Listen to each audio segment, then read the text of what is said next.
ಕುಮಾರಸ್ವಾಮಿ ವಿರುದ್ಧ ಚಲುವರಾಯಸ್ವಾಮಿ ಕೂಡ ಕಿಡಿಕಾರ್ತಾ ಇದ್ದಾರೆ. ಮಂಡ್ಯ ಜಿಲ್ಲಾ ಉಸ್ತುವಾರಿ ಸಚಿವರು ಕೂಡ ಆಗಿರುವಂಥ ಚಲುವರಾಯಸ್ವಾಮಿ ಈಗ ಕುಮಾರಸ್ವಾಮಿ ಅವರನ್ನು ಪ್ರಶ್ನೆ ಮಾಡಿದ್ದಾರೆ.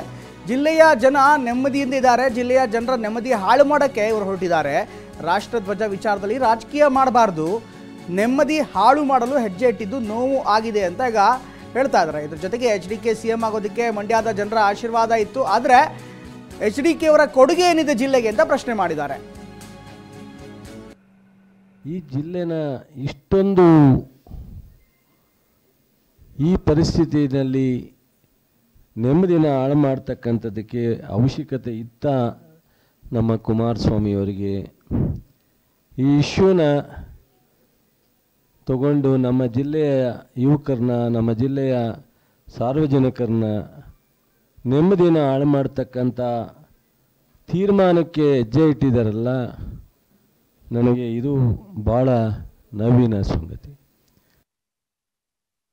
2018ರಲ್ಲಿ ನಮ್ಮನ್ನೆಲ್ಲ ತಿರಸ್ಕರಿಸಿ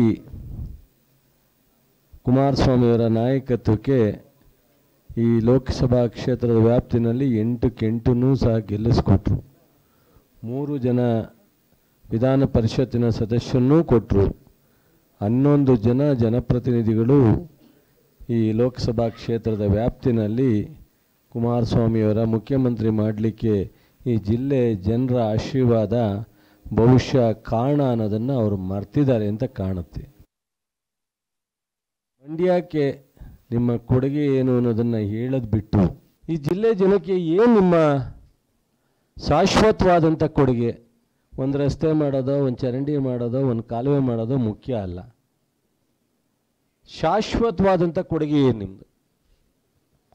ಎಲ್ಲ ಶಾಸಕರು, ಎಲ್ಲ ಮಂತ್ರಿಗಳು, ಎಲ್ಲ ಸರ್ಕಾರಗಳು ನಿರಂತರವಾಗಿ ಸರ್ಕಾರ ಬಂದಾಗ ಒಂದು ಯೋಜನೆ ಕೊಡ್ತಕ್ಕಂಥದ್ದು, ಒಂದು ಅಭಿವೃದ್ಧಿನಲ್ಲಿ ಕೆಲಸ ಮಾಡ್ತಕ್ಕಂಥದ್ದು ಸಹಜವಾದಂಥದ್ದು.